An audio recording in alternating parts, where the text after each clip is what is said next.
Salut tout le monde, aujourd'hui on se trouve pour le débrief de Nantes-Marseille. Et donc ce match nul à nouveau à l'extérieur. Après la victoire face à Reims, le match nul à Metz, la victoire face à Brest. Un nouveau match nul à l'extérieur, sur les deux matchs à l'extérieur, deux matchs nuls. Donc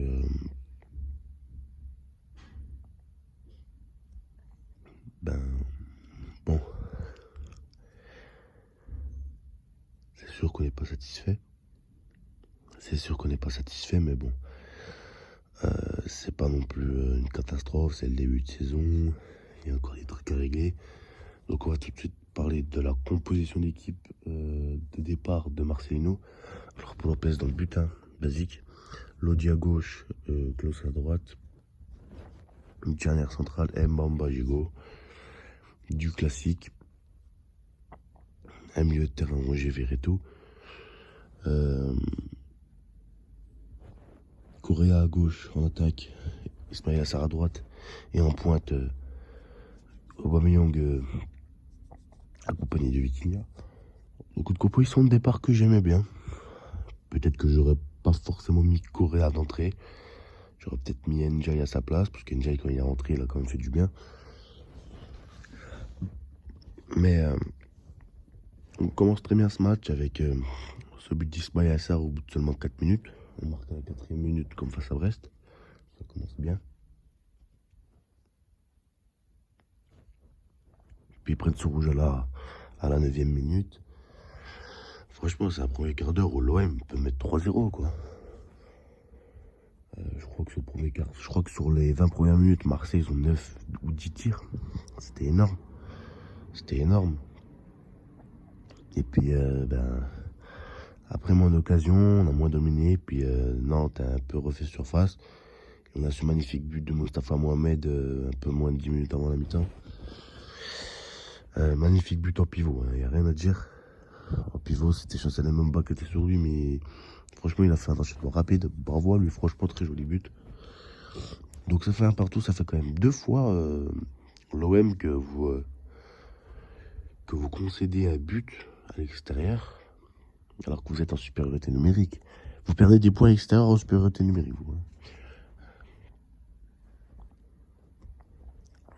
Bon, après, c'est pas non plus très grave, c'est le début de saison.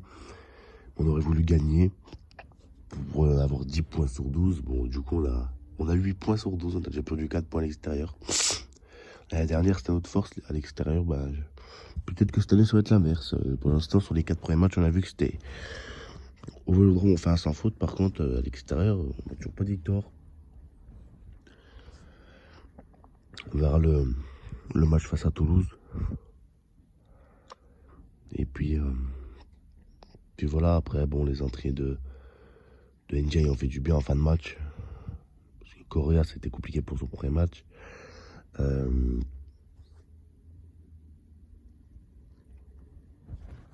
Les entrées de côté nantais de Simon, de Kader Bomba n'ont pas apporté grand-chose. Parce que Nantes, très clairement, même Marquinhos en fin de match, leur attaquant. Très clairement, Nantes, à part défendre en deuxième mi-temps, ils n'ont pas fait grand-chose, à part défendre. Hein. Et les gars, dites-le moi en commentaire si pour vous il y avait penalty en deuxième mi-temps sur Ismail Assar. Pour moi, c'est limite. Hein. Il met le bras quand même, le défenseur nantais. Alors qu'Ismail Assar était passé devant. Pour moi, c'est compliqué. J'aurais pu siffler. Franchement, pour moi, il y avait penalty. Après, ça peut être compliqué. Je peux comprendre. Au pire des cas, il nous l'a pas sifflé. Hein. C'est pas étonnant d'ailleurs. Et donc, moi, dites-le moi en commentaire si vous pensez qu'il y a penalty ou pas sur Ismail Assar en deuxième mi-temps. Donc, bravo à nos supporters aussi, hein, qui ont rempli le parcage et qui ont mis l'ambiance tout le match. Bon, la Beaujoire, de toute façon, est à guichet fermé. Et on sait qu'à la Beaujoire, il y a une belle ambiance à Nantes. Des ultra nantais.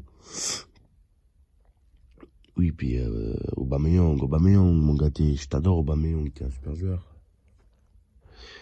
Mais est-ce que c'est pas plutôt Tété, un super joueur?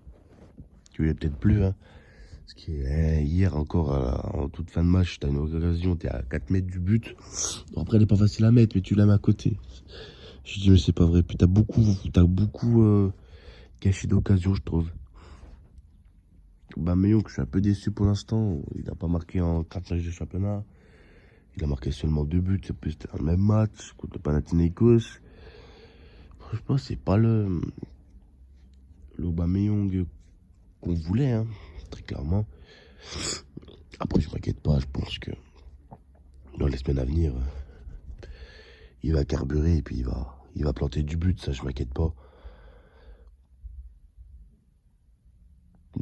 Mais voilà, c'est dommage. On prend seulement un point à Nantes. Nantes qui prend quand même un point face à... Bon, ils auraient dû en prendre 3 face à Monaco. Ils menaient 3-1. Mais ils prennent un point face à Monaco et un point face à Marseille. Donc chez eux, ils sont très chiants à jouer, on va dire. Et voilà, c'est dommage. Bravo à Nantes, hein, bravo à Nantes qui a fait le match, voilà, un match costaud face à l'OM. Bravo à Nantes. Dommage pour nous, on a fait le match face à Toulouse. Et puis voilà. Et puis je voulais aussi réagir au groupe de l'OM avec l'AEK Athènes, Brighton et puis l'Ajax Amsterdam. Bah écoutez, moi je trouve que c'est un groupe relevé.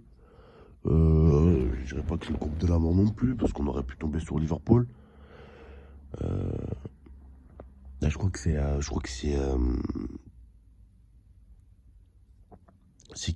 autre club. C'est Toulouse qui est tombé sur Liverpool, je crois. C'est Toulouse qui est tombé sur Liverpool. Liverpool en poule de Ligue Europa, ça fait bizarre. Et nous, Ajax, AEK Athènes et puis Brighton, où Ansu Fati a signé après. Bah écoutez, moi je suis plutôt content, ça va être une bonne poule et puis j'espère que l'OM va réussir à s'en sortir. Voilà, bref les gars, j'espère que vous avez kiffé ce débrief. Si c'est le cas, n'hésitez pas à me le dire en commentaire. Partagez, likez, abonnez-vous si ce n'est pas déjà fait. Moi je vous dis à plus pour de prochaines vidéos. Ciao les frérots.